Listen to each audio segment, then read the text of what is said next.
Pessoal, vamos resolver aqui 5 questõezinhas de direito processual do trabalho na parte de competência territorial, beleza? Vamos ver aqui o que diz a questão. Deixa eu botar a canetinha aqui. Joana foi contratada em Salvador pela empresa Moça Bonita para prestar serviço em Juazeiro.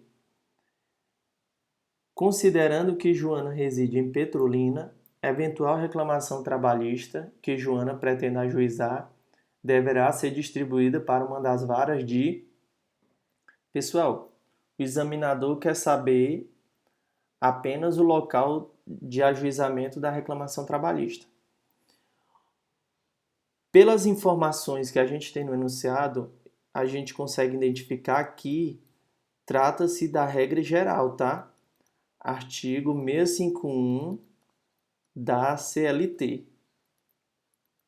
O que é que diz o artigo 651 da CLT? Que uma das varas do local da prestação do serviço vai ser competente para processar e julgar a reclamação trabalhista. Então, tratando-se de regra geral, o que é que a gente procura de cara? O local da prestação do serviço. E o que é que diz a questão? Joana foi contratada em Salvador, não interessa pra gente, e reside em Petrolina, também não interessa. Só que ela prestou serviço em Juazeiro, Bahia. Logo, o local da prestação dos serviços é Juazeiro. Gabarito, letra B. Beleza? Vamos para frente? Fácil essa. Regra geral, local da prestação de serviço. Questão 2. Lucas, residente em Brasília, foi contratado pela empresa TOR em sua filial de Catalão. Vamos aqui anotar essa informação. Filial de Catalão. Para trabalhar como viajante comercial. Durante o contrato de trabalho, prestou serviço em várias cidades, do Goiás e do DF, sempre subordinado à Diretoria Comercial Regional de Catalão. A sede da empresa está localizada em Goiânia. Após 4 anos, foi dispensado sem receber saldo de salário, férias e verbas rescisórias. A competência territorial para o ajuizamento da reclamação é de... Pessoal, quando eu vou fazer uma questão de competência territorial, a primeira coisa que eu pergunto é qual tipo de empregado, tá? O tipo de empregado. Como assim, qual o tipo de empregado? É uma perguntazinha para a gente tentar identificar a competência. O empregado pode ser empregado comum, eu chamo de comum só para fins de definição de competência. Ele pode ser o viajante comercial, certo? Ou o empregado de empresa viajante.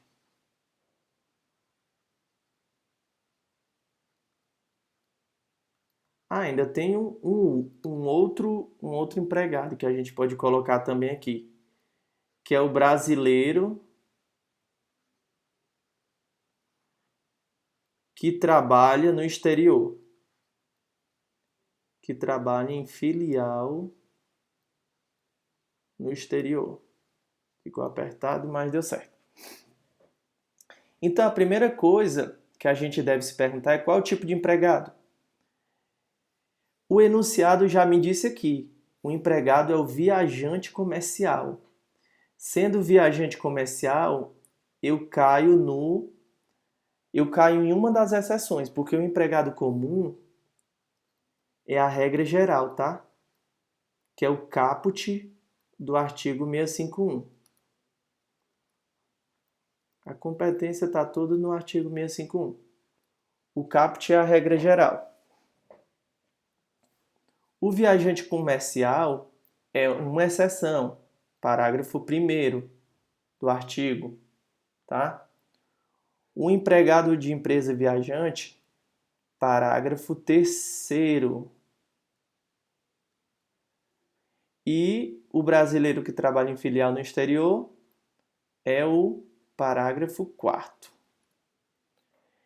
Então, veja, fiz a primeira pergunta, não é regra geral, já vi que é o viajante comercial, que é o parágrafo 1º.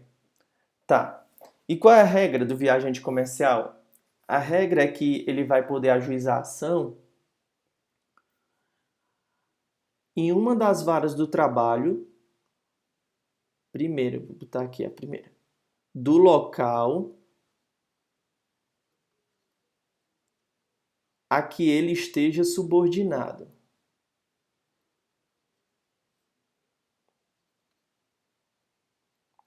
Subordinado. Então, veja, Lucas, ele é subordinado, vamos procurar aqui no enunciado, à diretoria comercial regional de Catalão. Então, veja, ele é subordinado à filial de Catalão.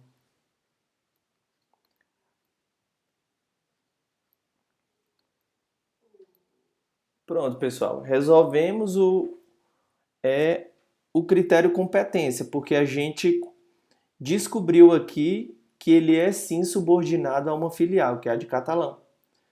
Se não houvesse essa filial, se a questão nada dissesse que ele era subordinado a uma filial, ou ainda que existisse uma filial, mas a questão não falasse dessa palavrinha aqui, subordinado, o que é que a gente ia fazer?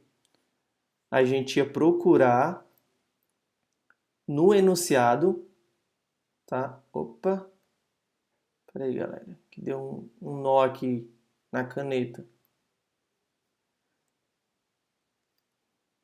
Tá, então vamos aqui. Tá. Já sabendo que ele é um viajante comercial, o que é que a gente faz? Primeiro, procura a filial que está subordinado, tá?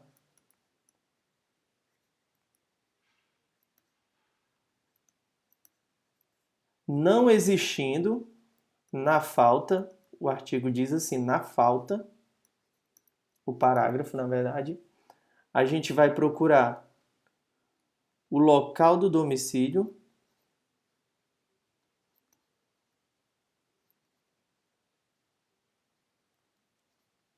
do empregado,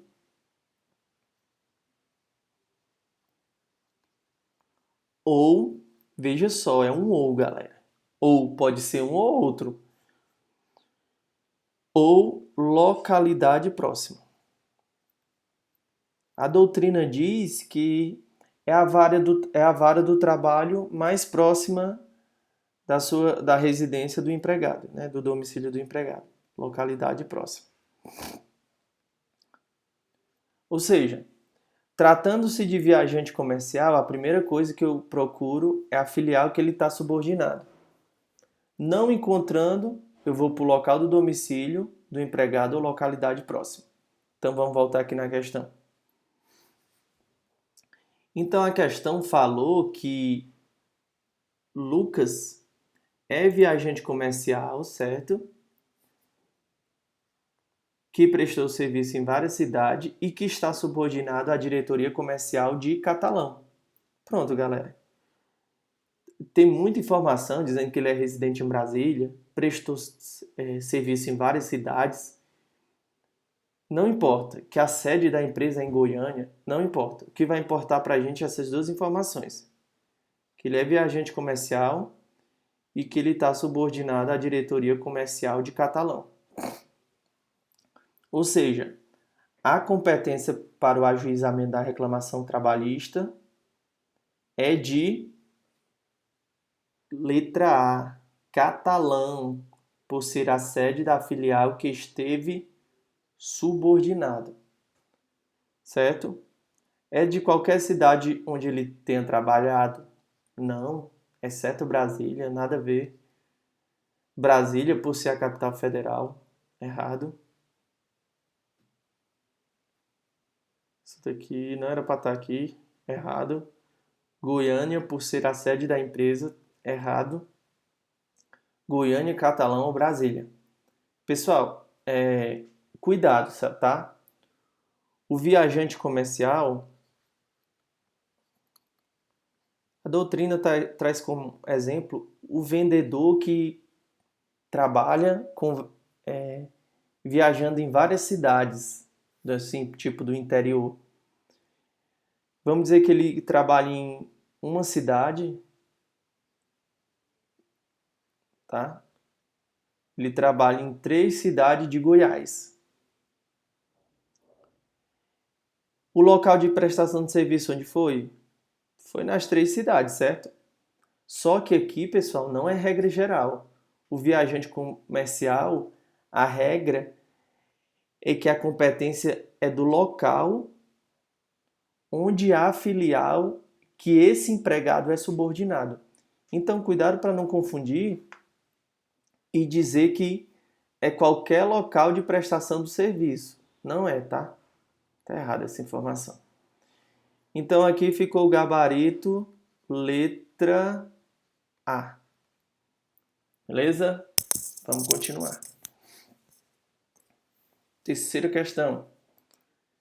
Em uma situação hipotética, Júlio Santos, residente domiciliado na cidade de Bauru, foi contratado pela empresa Mashtec, com sede em São Paulo, para trabalhar como vendedor viajante. Leia-se agente ou viajante comercial.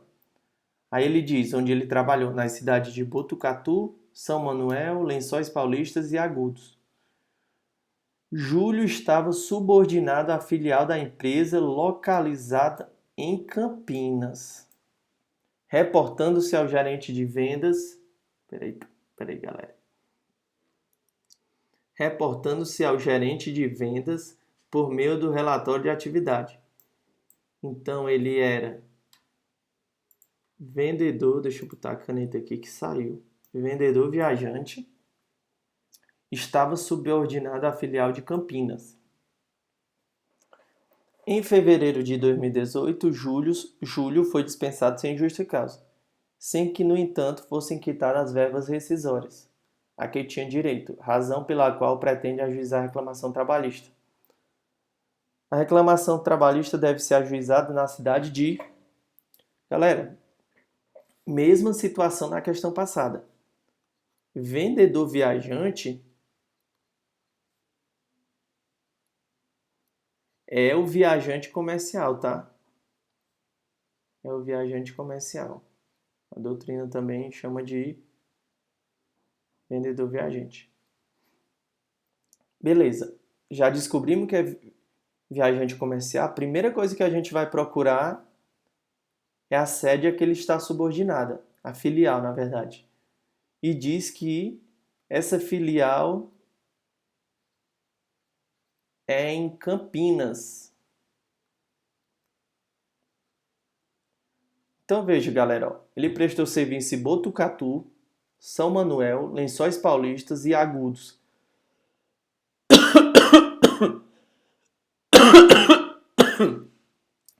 Mas ele está subordinado à filial de Campinas.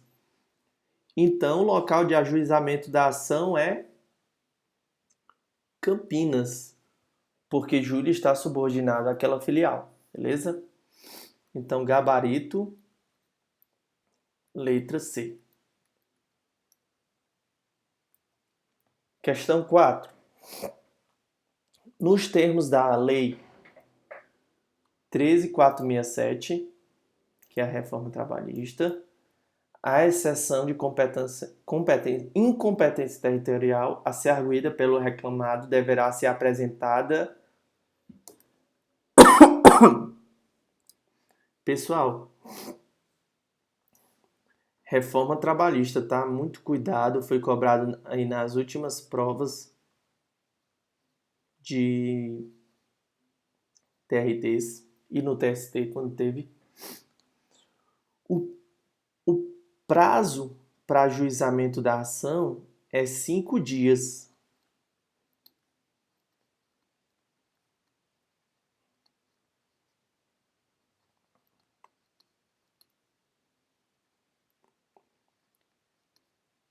Tá? Então veja.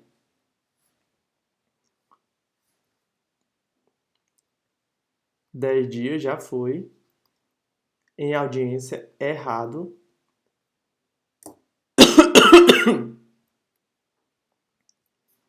No prazo de 5 dias a contar da data da notificação.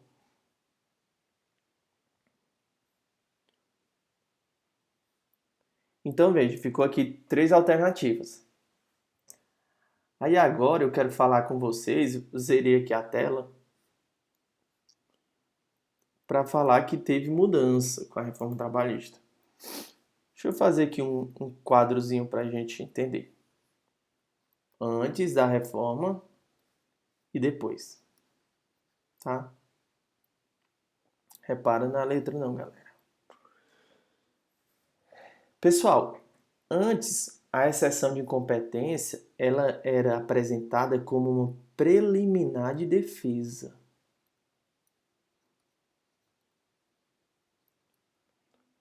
O que é isso? Na contestação, a reclamada abria um tópico dizendo preliminarmente e da exceção de incompetência territorial. Ela fazia isso, ou seja, era na mesma peça da contestação. Era num tópico, tá? Da contestação, como preliminar de defesa. Isso ainda acontece no... Deixa eu até botar aqui. No processo comum ainda é desse jeito. Com a reforma trabalhista, a exceção de incompetência aqui na Justiça do Trabalho passou a ser diferente. Ela passou a ser feita em uma peça autônoma, tá? O que significa isso? Que não é mais junto, não é na contestação. É uma peça separada. O artigo até diz assim, em peça que sinalize a existência da exceção. Então, a primeira coisa que já foi cobrada é uma peça autônoma.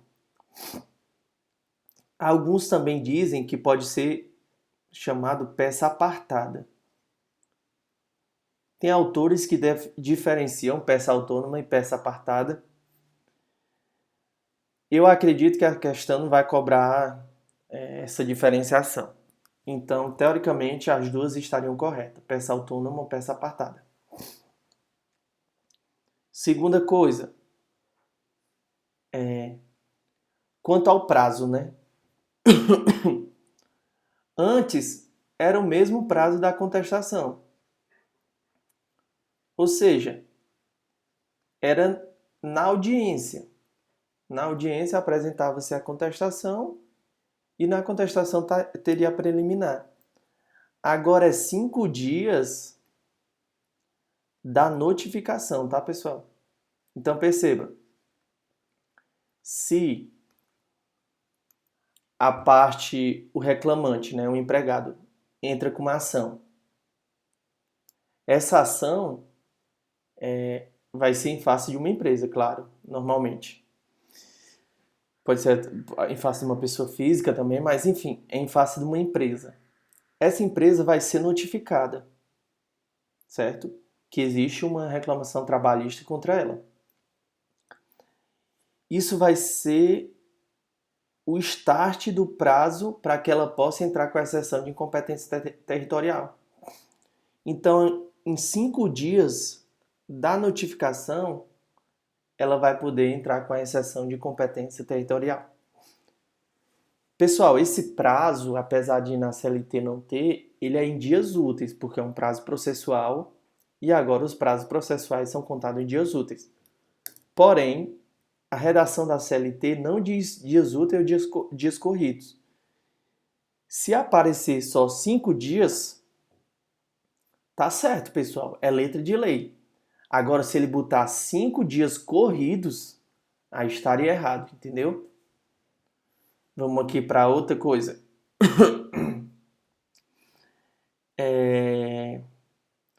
Antes da reforma, a pessoa teria que endereçar a incompetência territorial, teria que ser arguída, vamos melhor dizer, a arguição teria que ser arguída onde foi ajuizada a ação.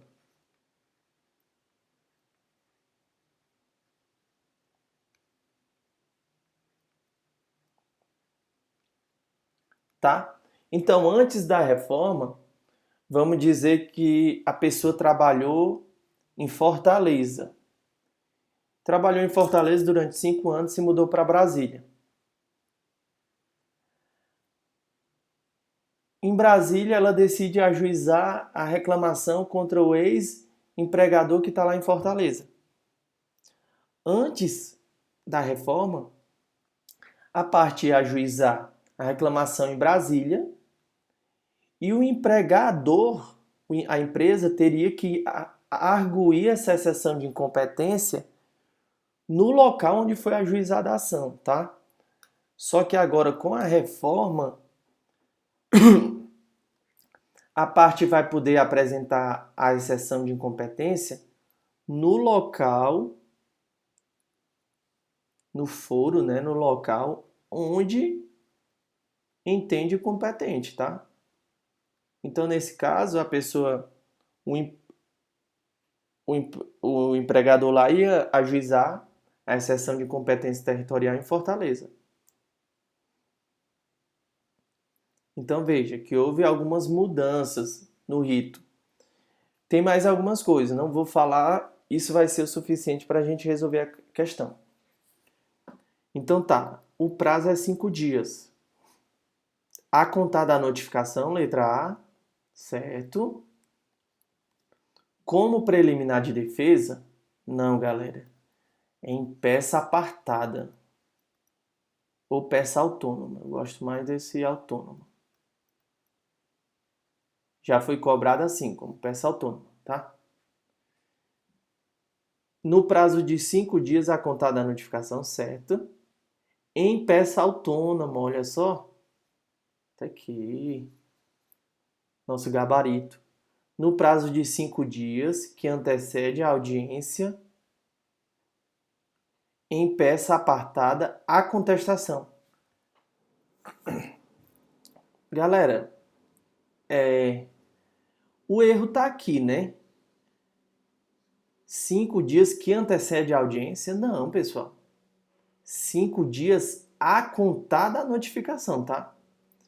Em peça apartada a contestação, a gente pode até entender como correta essa parte, tá? Porque realmente é uma peça apartada da contestação. Antes era junto com a contestação, agora é separado, tá? Então, eu entendo que isso não invalidaria a questão, essa parte, esse trecho final. De toda forma, gabarito, letra D, tá? Vamos para a quinta e última aqui. Apolo, auditor empregado de empresa de auditoria externa, tá? Foi dispensado por justa causa diante da alegação de desídia. O trabalhador pretende ajuizar a reclamação, questionando o motivo da rescisão e das verbas rescisórias e horas extraordinárias. Beleza. No caso, trata-se de empregador que promove realização de atividades fora do lugar de contrato, fora do lugar do contrato de trabalho. Pessoal, lembra que eu disse das hipóteses? Aqui trata-se de empregado, tá? Que trabalha para empresa viajante. Opa, deixa eu... Empresa viajante. Então veja, pessoal. Empregador que promove as atividades fora do lugar do contrato de trabalho. Empresa viajante. Beleza? Então caiu em uma exceção. Essa exceção é no parágrafo 3º do artigo 651, tá? Da CLT. Depois você dá uma olhada lá. E decora esse artigo por completo, que ele tem forte incidência em prova. Tá? Então, pessoal, tratando-se de empregado que trabalha para empresa viajante, onde é que ele vai poder ajuizar a ação? Veja, pessoal, o parágrafo 3º diz que é no local de contratação onde foi contratado ou, veja só, um ou de novo, onde prestou serviços. É isso que diz.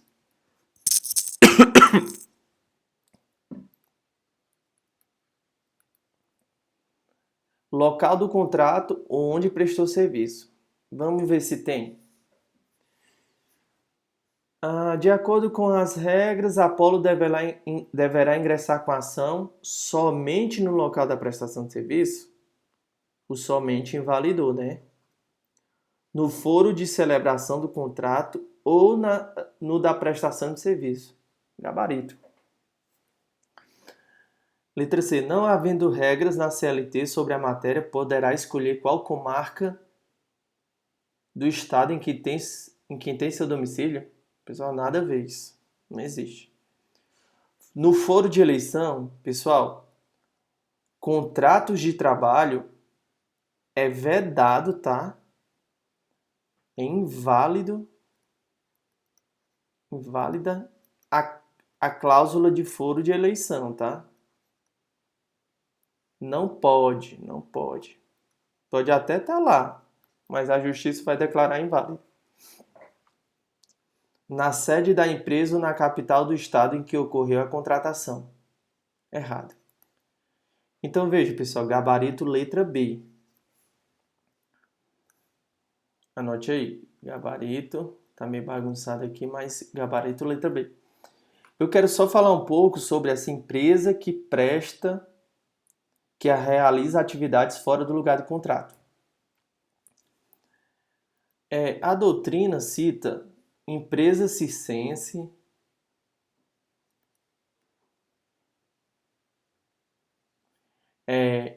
empresa de eventos, fala também empresa de montagem de estandes,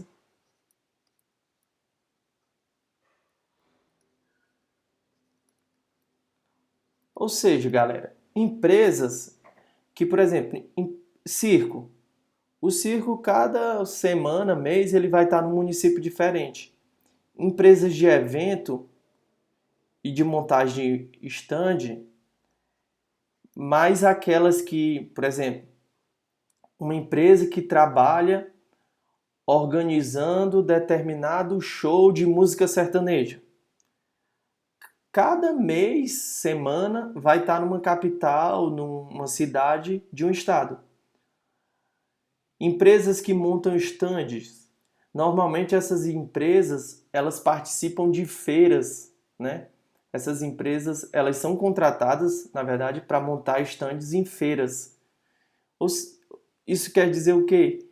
Que essa empresa vai montar um stand na Feira Agropecuária em Goiás, na feira de alguma coisa em Florianópolis.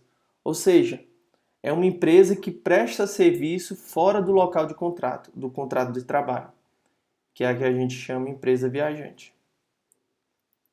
Beleza?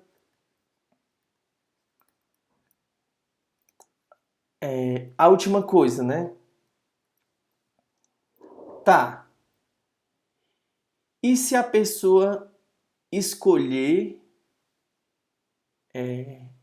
o local de prestação de serviço, né? Porque diz que é no local do contrato ou no local de prestação de serviço.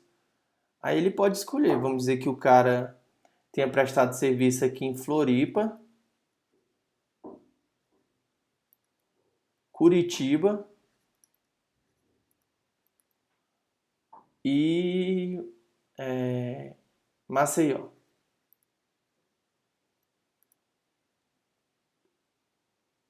Teoricamente, ele vai poder escolher qualquer uma dessas cidades para ajuizar a reclamação.